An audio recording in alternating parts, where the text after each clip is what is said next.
అందరికీ నమస్కారం. Welcome to Geethasri kitchen. Hotel స్టైల్‌లో కొబ్బరి చట్నీ చేసి చూపించబోతున్నానండి. ఇంట్లో పచ్చి కొబ్బరి ఉంటే నిమిషాల్లో ఈ చట్నీని ప్రిపేర్ చేసుకోవచ్చండి.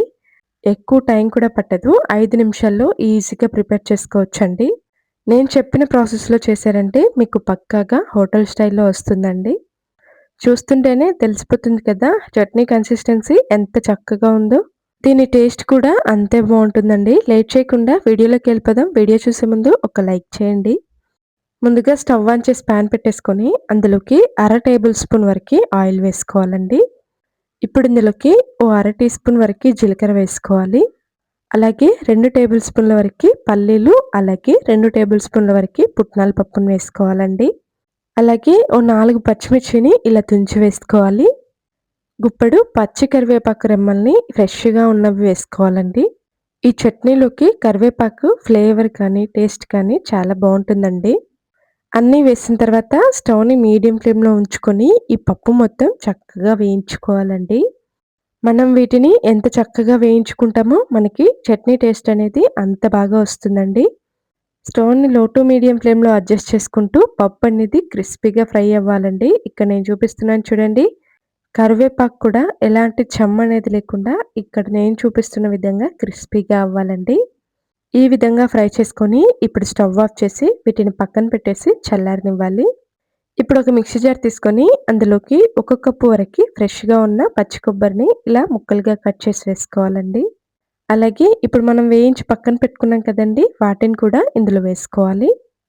ఇక్కడ నేను కొబ్బరికి బ్రౌన్ పార్ట్ అనేది తీసేసి వేసుకున్నానండి. మీరు కావాలి అనుకుంటే అలాగే కూడా వేసుకోవచ్చు. పప్పు రంగు చూసారా? ఇక్కడ నేను చూపిస్తున్న విధంగా వేయించుకోవాలండి.